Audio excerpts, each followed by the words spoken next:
The Valley of the Masters by Charles Minor Blackford. Originally published in If Worlds of Science Fiction, September 1961. Narrated by Tom Trisser. 1. Henry stopped and squatted in the underbrush, well hidden from the path, but close enough to see the coming group. Within a minute they became visible. There were 25 to 30 boys, girls, and youths walking slowly in ragged groups, talking and laughing. The youngest were ahead, a group just entering their teens, dressed like the rest in jackets and shorts, with sandals of plast on their feet. The dark synthetic cloth made them a uniformed body. Henry's nose wrinkled in distaste. Again his hideaway would be invaded, and he would have to move on. But where to? They were opposite him now, a bare 20 feet away. Most of them looked as alike as brothers and sisters. Logically enough, there was not one who wasn't a cousin in some degree to the others. Plump, round-faced, and dull-eyed, they lived from cradle to grave according to custom. It was the custom, when they were old enough to feel the urge, to join a group like this. Together they tramped the valley from spring to fall, gathering fruit and nuts as they came in season. When a couple felt like settling down, they awaited a vacant mastership, a plot of orchard and the house that went with it, and moved in.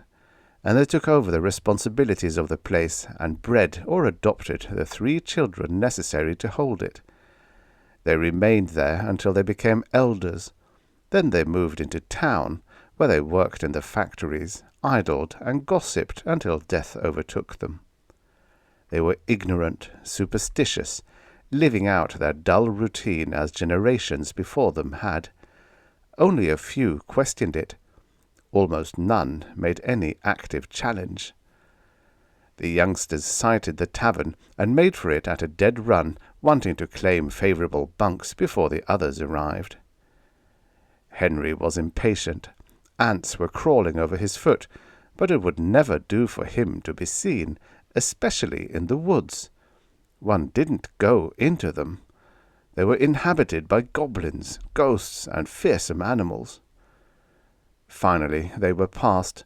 He straightened, started to step into the path, then squatted again quickly. Coming alone behind the others was the girl. Her slimness and pale hair made her stand out from the rest. His thoughts had been upon her since that day when his group passed the house of her father, an avocado master, down in the lower valley. She had called to them to wait, had run inside to come back with the 2 pouches, one for her personal belongings, the other for food. Living on a fruit diet as they did, they ate most of their awakened hours. "I'm Theta," she called out happily as she joined them. "Mama says I'm old enough to go with you."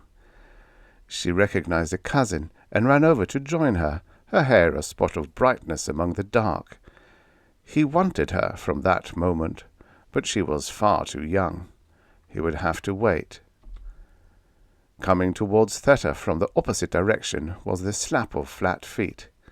In a moment Henry recognized Ola. He was considerably older than the others. His only object in life was enjoying all the young girls who joined the group.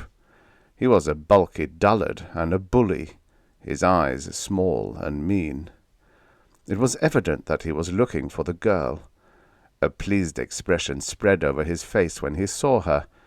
She stopped abruptly, looking about for a way to flee, but the path was enclosed by woods, and Ola was on her. "Leave me alone!" she cried in anger as his hand closed about her wrist. Henry could see disgust for him in her eyes. Why didn't she let him have what he wanted and be done with him? That was the way most of the girls responded. "Won't have anything to do with me, eh?" gloated Ola. "Think you are too good for us? I've been watching you, asking about you. None of the boys have had you, but you won't get by me." Henry felt a surge of sympathy for her, fed by his dislike for the other. He slipped into the path. He was almost up to them before he was seen. Ola swung about, still holding the girl. Henry stopped 6 feet off. "Why don't you let her alone if she doesn't want you?" he asked her with deceiving mildness, apparently relaxed. There was startled fright in Ola's eyes. Henry had appeared so suddenly, from nowhere. Worse, he was proscribed. He was accused of learning witchery. Henry was taller than Ola, but thin and almost weak-looking. This would be something to boast about, capturing the witch single-handed, bringing him in for punishment. "Make me let her alone, then," he challenged. It was usual to boast and strut before fighting. Henry took the advantage of immediate attack. He sprang at the other, catching him before he unhanded the girl with a right to the jaw, a left to the belly. Theta ran about 50 feet down the path, then turned to watch. Ola, head down, was closing in to grip his opponent, but Henry stepped to one side, coming up with a blow to Ola's right eye. Ola raised his guard, and Henry sank both fists into the other's stomach. Ola doubled up. There was no fight in him. He plunged past Henry, down the path towards the tavern. Henry faced the girl. She came towards him without hesitation. "Thank you," she said. "I shouldn't have left the others. I didn't think he had noticed." She walked slowly towards the tavern, Henry beside her. The past year had made her taller, filled her out. Yet the sweetness of her expression was the same, and the vitality in her face and eyes. "He's been after you, then?" She nodded. "Him and a couple of others." It was just a turn in the path to sight of the tavern. Henry halted. "You seem to forget I'm proscribed," he reminded her. "I don't care.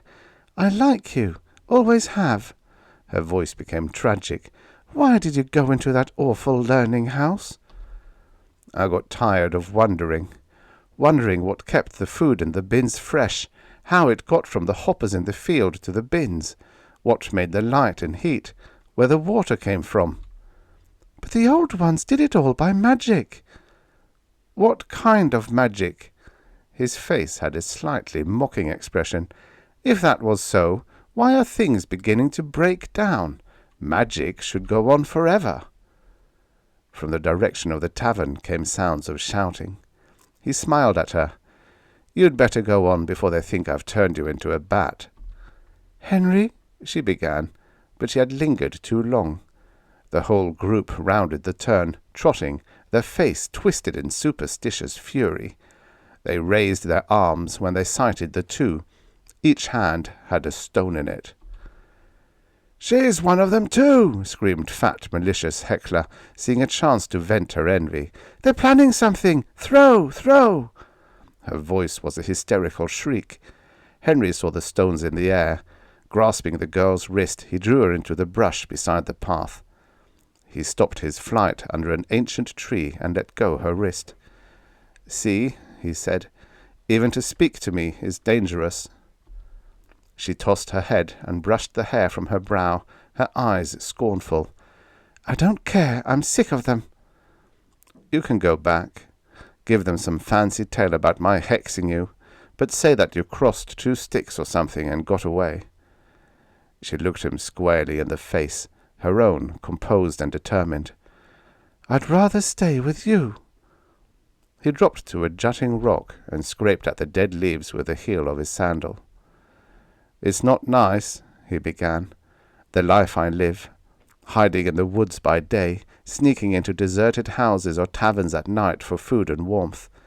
I've been doing it all summer now, and that's bad enough. In a month, the masters of these upper levels will be closing the houses and the taverns, moving to town for the winter. Everything on the lower levels will be taken up. They expect me to be starved into surrender." Theta dropped to her knees beside him. "I'd rather be with you. I've wanted to be with you ever since I first saw you, but you never seemed to notice me." "I noticed you." He placed a hand over hers. "But you were so young-looking, so sweet. I was waiting for you to grow up a little more. Then, when I found an open mastership, I was going to ask you to share it with me." Theta felt a tingling happiness. Her face flushed, her eyes brightened. "Henry," she cried, "I've always wanted you. That's why I never—" He put an arm about her and pulled her close. They sat that way for minutes. "I'll give you a mastership," he cried out. "I'll give you the whole valley." He pushed her shoulders around until she was facing him. "What is your first wish, mistress of the valley?" "Something to eat," she said promptly. Henry made a rueful face. "My dear, that is something you will have to become used to, being hungry. Fortunately, I know of a ruined and deserted house where the bins are still operating." The forest they were in filled a steep-sided ravine. He followed it for some distance, then started abruptly up the left-hand slope to a low-crowned crest planted with apple trees. 100 yards away was the house. One corner of it was crushed by a fallen tree. The low sun made shafts of light through the trees as Henry approached it cautiously, Theta behind him. He entered through the broken wall into what was once a bedroom, then through a door into the remainder of the house. It was a typical living room they entered, with a regular ration of furnishings. The visiphone and visiscreen were set into the inner wall. A calendar clock was over the front door, its dial marked with symbols for planting, pruning, cutting, and picking. The hand was approaching the latter symbol. Henry went through into the kitchen, leaving her to watch through the window. He returned with a basket of mixed fruit. She reached for an avocado, plucking her knife from its sheath with the other hand. "Hey, wait a minute," Henry cried. "You are a sinner now, remember?" He pushed the basket towards her. "Fill your pouch first. Eat later." They ate, keeping an eye on the path towards the house until dark. No one moved at night, except on extreme emergency, and then only with lanterns and noise. Without lights on, other than the normal glow of the walls, they retired to one of the undamaged bedrooms. "See?" she said with a rippling, contented laugh. "I waited for you." 2. It was still dark when they filled their pouches to capacity and slipped from the house. "What will we do now?" Theta asked. Henry looked down. "I don't know. I had something planned, but—" "What was it?" "I was going to climb up the mountain, past the top defrost towers and the force fence, to the top of the ridge." She stared at him, her eyes round. "Why, that's the edge of the world. You might fall off." "Not if I'm careful." Only a few in the valley could boast of going beyond the top row of defrosters, fewer yet of even going within looking distance of the force fence. Beyond it, tradition said, lived great beasts that could eat a man with one bite, while the ridges that bounded the valley on 3 sides, to the east, west, and north, were edges of the world from which one dropped off into bottomless space. To the south, where forest enclosed the mouth of the valley, tradition was vague, but the edge must be off there somewhere. It had taken Henry all summer to build up his determination, but now up was the only direction it was safe to go. "If you're not afraid, I'm not either," Theta said. "Let's go." Carrying the basket with its remaining supply of the fruit between them, they started up the slope. It was only a short distance to the top defrosters. These only went into action at blossom time for the apples and other highland fruits. From there to the force fence was a steep climb through rocks and brush. Their pace grew slower as they approached the fence. Their eyes scanned the rocks and scant brush for signs of the great beasts, but they saw none. Higher yet, about 1/4 of a mile, was the top of the ridge, the edge of the earth. Theta pressed against him. "I'm scared," she murmured. Henry's face became set. "We said we were going," he said curtly. "You can stay if you wish." He selected rocks for both hands. The force fence only gave them a strong tingling sensation. The plast sandals insulated them somewhat. The slope became steeper, but there was no indication of any great beasts. Too excited to stop and rest, although they were breathing heavily, they pressed onward. Would it be night down there, over the edge of the world? Stars shining? Would it be daylight and clouds? The top of the ridge was 100 feet away. 10. Henry flung himself on the ground, so if he became dizzy he would not lose his balance and fall. Theta did the same. Side by side, they crept the remaining distance.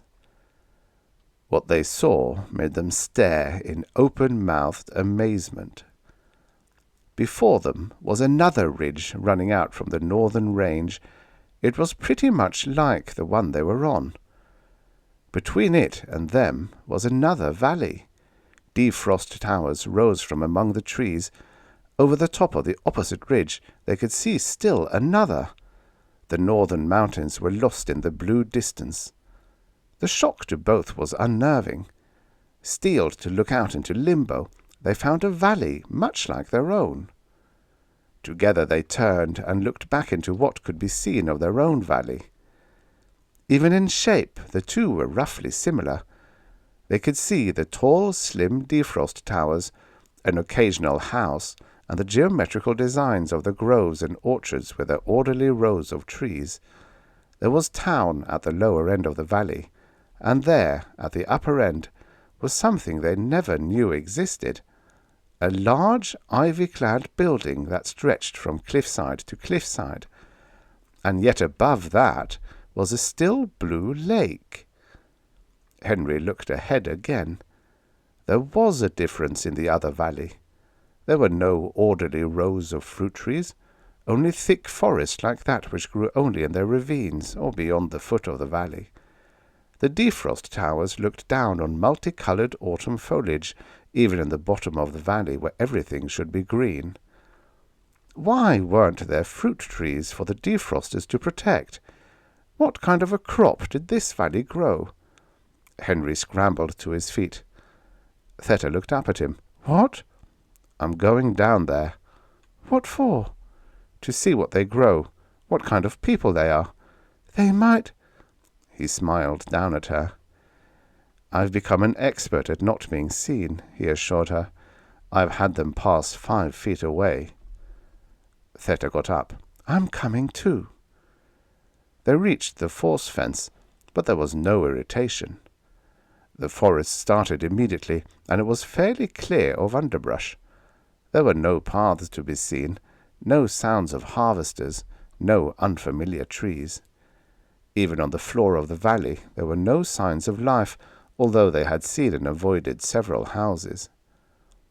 Henry stopped suddenly, staring ahead. "What's the matter?" Theta asked. Wordlessly, Henry pointed to the bole of a dead and rotting tree. Its straight trunk had branches coming out of it in orderly rings, its top cut off to make the branches spread at ladder distance above the ground. It leaned drunkenly against a supporting tree. "Avocado," he said. "This was once a grove." The normal fear of the unfamiliar swept over Theta.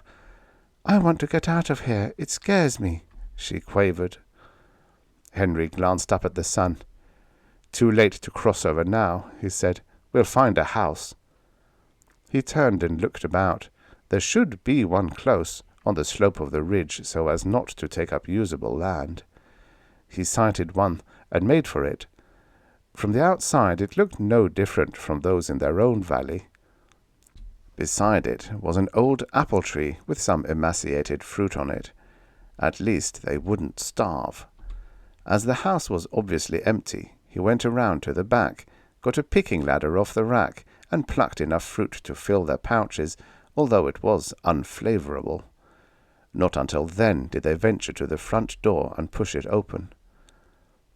As far as they could see, it was like the houses in their valley, only it was cold, with a chill dampness. Light grey dust covered everything. Cobwebs festooned the walls. That it had not been lived in for years, perhaps generations, was evident. Theta clung to his arm, shivering and afraid. Henry shook her off. He strode to the kitchen and pulled open a bin. In the bottom was dust, smelling faintly of peaches.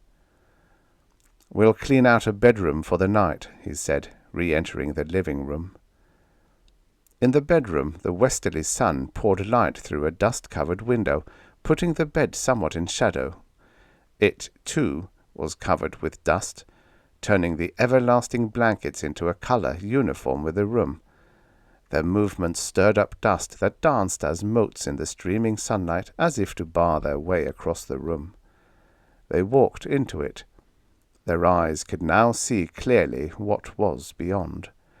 Theta screamed and sprang back. Protruding beyond the upper edges of the blankets were 2 skulls. They were outside, breathing heavily, before they realized they had moved. Henry stared at the still open door, at the black hole through the white wall. It was the first time they had seen the aftermath of death.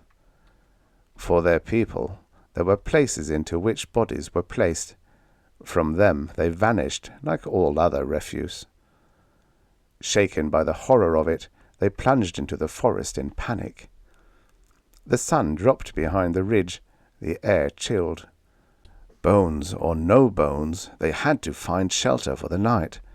Fire, naked flame, they never had seen or knew existed.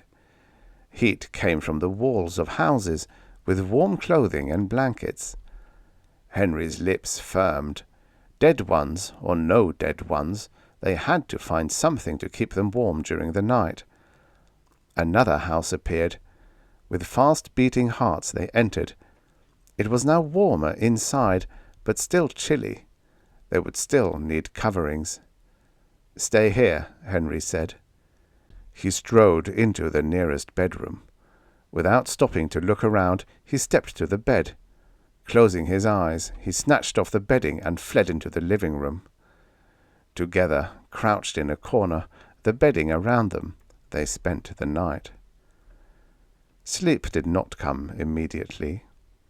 Henry stared into the darkness, reviewing the day, putting together what he had discovered. "It all fits," he said aloud. "What does?" Theta asked. "The forest, the dead trees, dead people. Something happened to everything, perhaps all at once. To the defrosters, the heaters, the bins. It must have been in winter. They crept into bed to keep warm, then starved to death. All of them." "No, no," Theta cried. "But it did, and it's beginning to happen to us. Each year something stops working. The time may come when nothing works." "We can't do anything." "Yes, we can." "What?" "Find out why, and try to stop it." 3. At dawn, stiff and shivering, they stumbled outside and by unspoken consent started directly up the slope. By full daylight they found themselves in a chestnut grove. They stopped to fill their pouches. The last mile was made in the hot warmth of the sun. At the top of the ridge they stopped to rest. As they did, they feasted their eyes on the orderly groves below them. But Henry's eyes were seeking out the squares of brown among the green of the lower valley. He counted 20, far more than he realized. The defrosters had gone dead at intervals, years apart.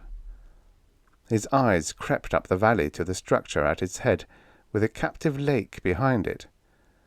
It must be the house of the old ones the old stories told about, but no one had ever seen. From it they had worked the magic that made the valley what it was. There, they said, they could be seen and heard to speak. If he could get to see the old ones, ask them questions, perhaps they would tell him what should be done. "Where are we going now?" Theta asked. "To the house of the old ones. Up there," he said, pointing. "Perhaps they can tell us something." She clutched his arm. "You can't," she cried. They'll... They'll what? I don't know. Something awful. That's what they said about the learning house, but there was nothing in it but dust. I found, from the size of the chairs, that you had to start learning almost from the time you walked. I didn't even know how to start. Then you didn't learn anything? Nothing. He came to his feet. You don't have to go if you don't want to. I go where you go, she said with stubborn determination. They had to dip down below the force fence to find water, then keep to the harvested portions where the masters had gone to town for the winter. They were lucky in finding houses where the keys had been lost and thus had been left unlocked. It was noon the next day when they forced themselves through the brush to find themselves within feet of their destination. With Henry leading, they skirted it, looking for an entrance. Close to the center, they found a deep indentation with a pair of doors at its inner end. Cautiously, over the accumulated leaves and rubble, they moved toward them, wondering how to get inside. The moment Henry came within 3 feet of them, they flew open, inwards. Theta screamed and sprang back. Henry stopped, startled. "It's nothing to be scared of," he reassured her. "They say that the doors of hall in town used to open this way until someone broke a glass button on the wall. Come on." There was another pair of glass doors that opened the same way as they approached. They led to a large reception room with a desk and chair opposite the door, chairs in a row along the wall. The floor was red tile with a white line about 6 inches wide, circling around to a door to the left. Behind the desk was another door. "Sightseers," said a voice from out of nowhere that made Theta scream. "We'll follow the white line through the door to the left. Those with business in the offices will consult the receptionist. Please proceed." Almost in a state of trance, Henry led the way along the white line. The door opened and admitted them, then a second door. Here, everything was spotless, dustless, though no one had been there for years. "You are now in the generating room," the voice began again. "The humidity is 0. All dirt and dust has been removed. What you bring in with you will be gone in 5 minutes. They were on a balcony, looking down into a large space. On the floor below them seemed to be a huge cylinder suspended between 2 metal-covered blocks. Only by the glimmering reflections from its polished surface could one tell that it was revolving. "Before you is the main generator," the voice began again. "If you look closely, you will note that the armature shaft does not touch its supporting bearings. It is held in suspension by polarized barometer obtained from Mars. There is no friction and no wear. It is powered by water reduced to hydrogen and oxygen. The excess gases are used in the hoppers and storage bins to force out the air and preserve the foods on their way to their destinations. Some gas is piped to the disposal plants, in which all organic matter is converted into fertilizer." Henry felt let down, cheated. It was just an empty building containing soundless machinery and a recorded lecture. No old ones. Nothing he wanted. "Now behind you," the voice began again, "you can see into the control room. From there, every machine, store, or house can have its power cut on or off, and if anything goes wrong with its circuit, a button on the board flashes red until it is repaired. The glowing red button close to the window is the master switch that will shut off everything in case of an emergency, such as an earthquake." Theta pressed her nose to the glass window. "Just think," she breathed. "Push that, and everything stops." Perhaps that's what happened in the other valley, thought Henry. Someone pushed the red button, then couldn't get things going again. "Now follow the line to the next room and be seated. They will be shown how the complex of the valley was constructed and how it operates." On entering the hall, they found several rows of seats facing a large screen. Soft music began as they entered. The hall darkened, and the screen lit up, showing the valley as it was before the work began. Forest mainly, a few farms scattered along the narrow bottoms. What startled Henry was that they were above the valley, looking down as they seemed to drift through the air. So the old tales were right. The old ones could fly through the air. Here was proof of it. He sat on the edge of his seat, breathing hard, waiting to see the old ones, giant of stature, who could tear a tree out of the ground or shovel away a mountain. But the first humans he saw were men like himself and those in the valley. Men who pointed at places while others squinted in that direction through strange instruments. He wished he could follow the talk, but the men pronounced words differently and used many he had never heard. He had to use his eyes instead of his ears. They started to work right where he was. He recognized the outlines of the ridges about them, but it was done by no giant extending his hand and showering magic. Big machines dug away the ground. Other things with no visible means of locomotion brought building materials up a broad road where there was not even a path now. A little man, greying and wrinkled, answered questions of their invisible guide, and, as he did, he gave directions to others. Was he one of the old ones, not as large as himself, no older than his father? Behind him on the screen, the building Henry was in was going up, and men were making it, ordinary men, not magic. Were the old ones just ordinary men? Their magic not strange words and motions, but machines that manipulated with their hands and feet? They were not gods, just men who had begun to learn sitting in the little chairs in the learning house. He watched them dig the trenches from the groves to the hidden storage bins, put in the pipes lined with gravity-repellent barummel, lay the snake-like cables that he had seen occasionally where erosion had exposed them. He saw the building of town, the masters' houses, and the final planting of the groves. The record ended. Henry remained staring at the blank screen until Theta nudged him and brought him back to the present. The white line led on, past large offices on one side, on the other windows looking down into a vast storeroom that contained parts for repairing everything in the valley. The old ones knew that some day things would start breaking down, and had prepared for it. They had not prepared for life dropping into routine, interest in progress being lost. What need was there to spend years in school when everything was already done for you? The picture had shown some buildings close to the cliffs on one side that looked like the apartment houses in town. They broke through the brush and found one. Other than for dust, it was in good condition.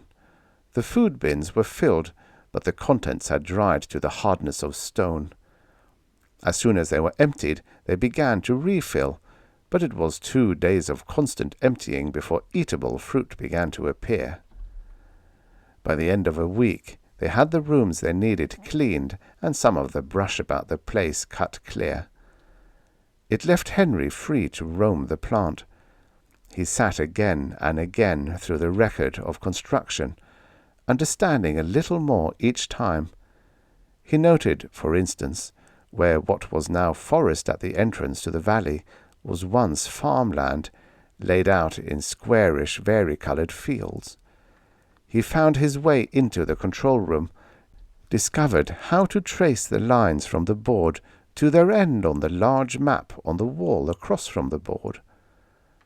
One day, while it was snowing heavily above the permanent defrosters, he heard a buzzer sound and saw a light turn from green to red. He traced it down.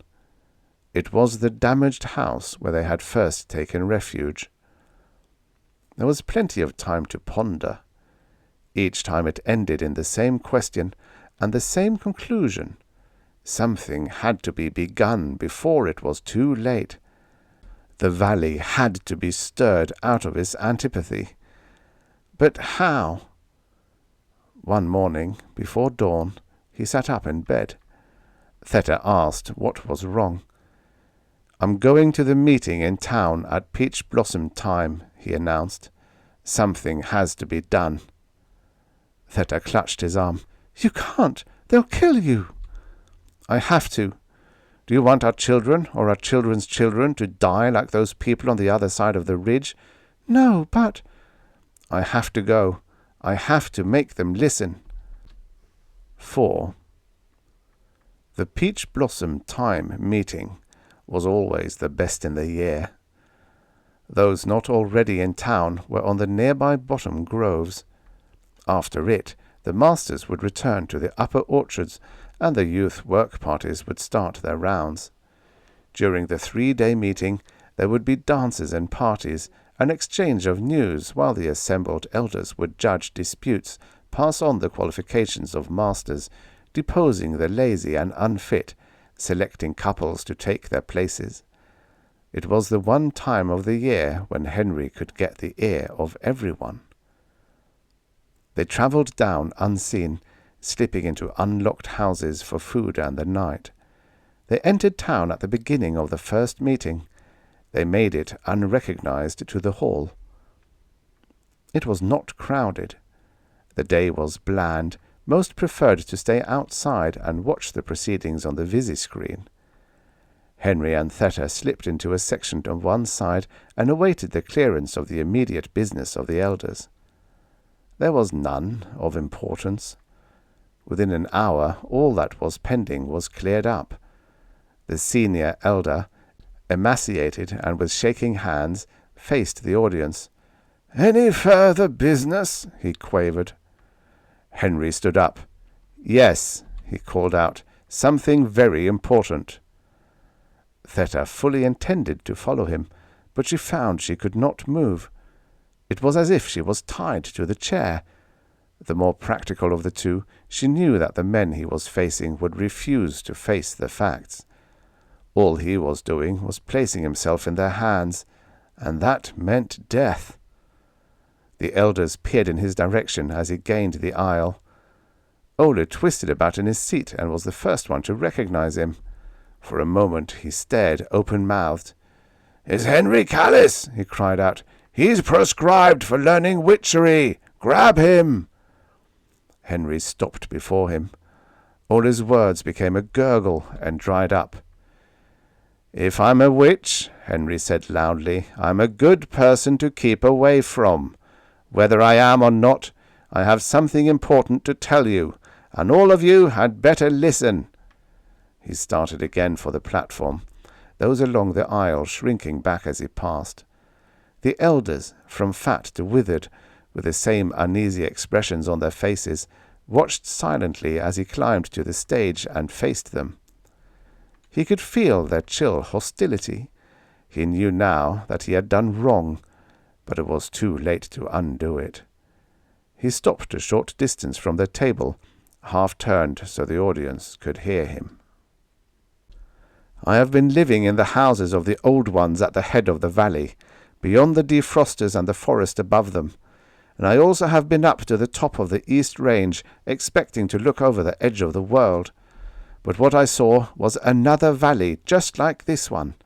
It had a force fence, defrosters, hoppers, houses, everything this valley has, except for one thing, living inhabitants.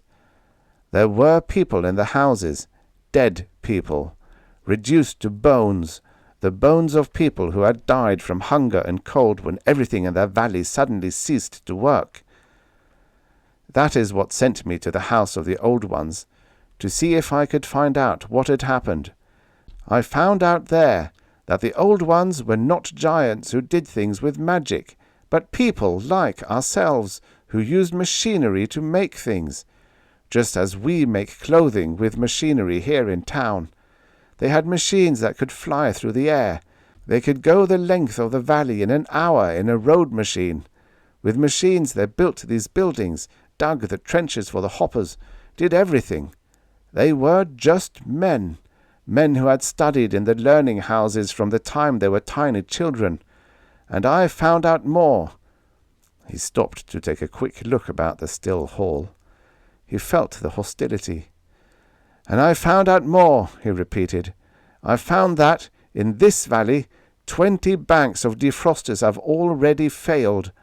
11 houses cannot be used, plus 2 taverns and 1 factory here in town. It shows that our own system is breaking down. Some day, perhaps tomorrow, perhaps not until the time of our grandchildren, everything will stop as it did in the next valley. If we want to keep living, we must start to learn how to keep these machines running.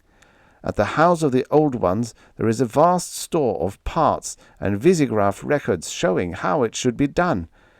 I ask you all to come up and see the record they have there of building the things in the valley. See the machine that keeps everything running. Then let me have a band of youths to start studying the records until we find out how to keep things running. There was silence after he finished. The elders eyed him, uneasy, suspicious. From the seats of the hall came Ola's voice. "Don't believe him," he shouted. "He wants to get us up there so he can bewitch us, like he did Theta. Take him out and stone him." Someone on the other side of the hall echoed the cry. In a moment it seemed that everyone was roaring it, rising in their seats, shaking fists. The senior elder motioned to the hallmaster. He stepped forward with 2 husky assistants who grabbed Henry. "Put him in the strong room," quavered the senior elder. "Keep him there until the day for punishment." Roughly, Henry was pushed around, led out a rear door to the stage. The day of punishment. 3 nights and 2 days to live. He awoke the morning of the 3rd night feeling cold. He opened his eyes to find himself in total darkness. For a moment he thought himself free, hiding out in some deserted building, that all that had happened lately was a dream. But from outside he heard a panicky voice crying that the lights in his apartment were out and it was getting cold. It had happened. Far sooner than he expected. It had happened. But what would Theta do? She had gotten away, he was sure, as no one mentioned her. Theta, that was it. She had gone to the plant, pushed the button, condemning herself and all the others to death. But that was not like Theta. She was too clever. That was it. Why hadn't he thought of it? It was a message, a challenge, a tool which he could use to free himself, get them to help him. More relaxed, he lay back. Dawn was already showing up over the ridge. More people would be getting up, more people rushing out into the streets in panic. They would remember him, come to his cell imploring him to do something. He would demand what he wanted. They could comply or face disaster. What should he demand? Someone came down the street shouting for the senior elder. The volume of excited voices increased with each minute, voices demanding to know why there was no light, no heat, no water, asking each other if they had them, hysteria mounting each minute.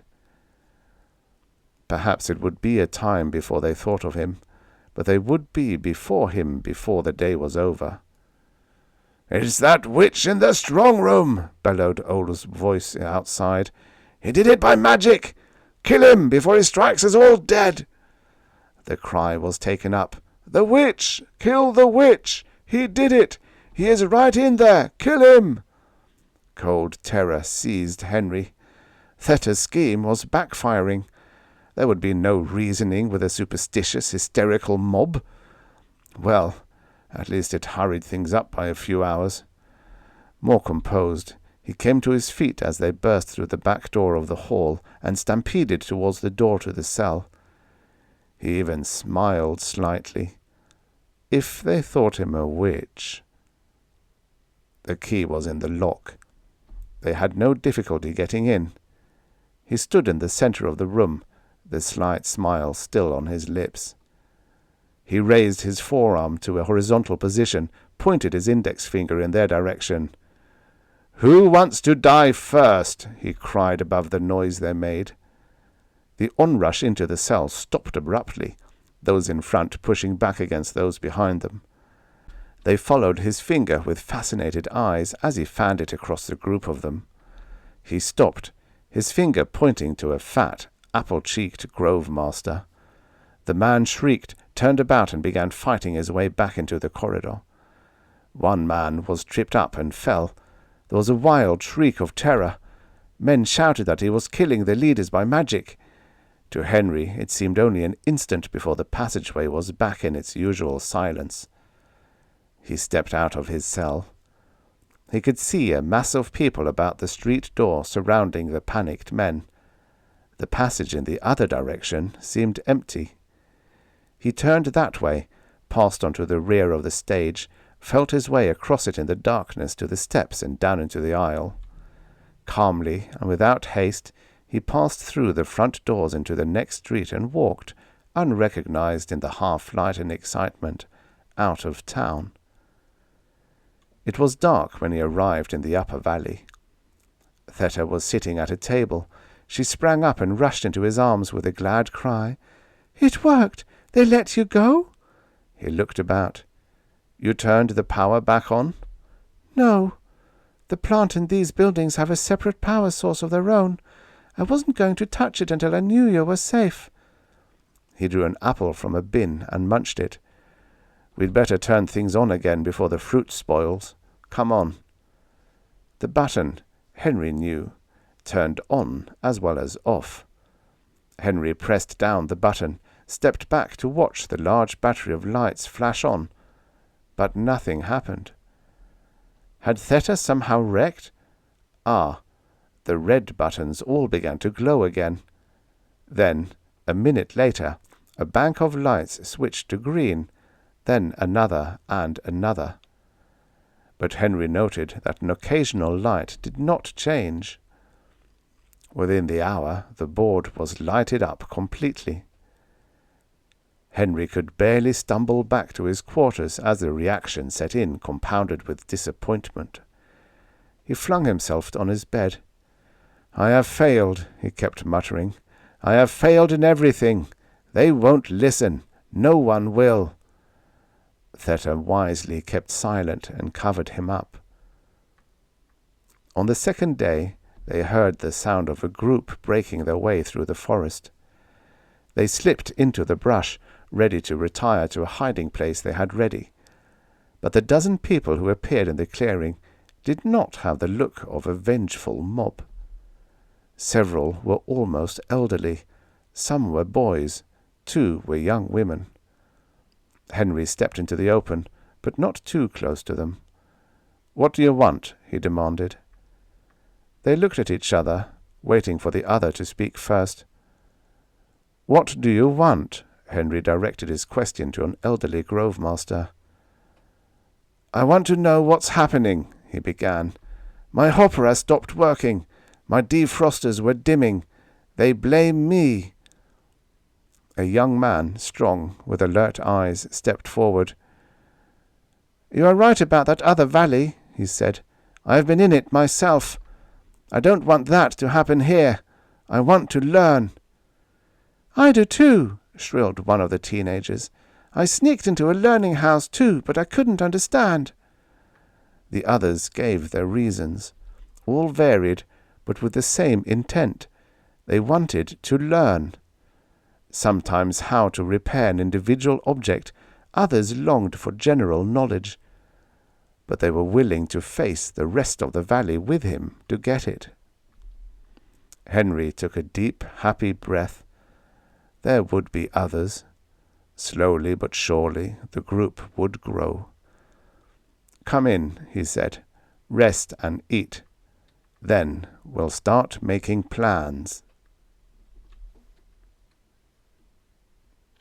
The end. Subscribe for your daily stories of futures past. This is what the future looked like many, many years ago.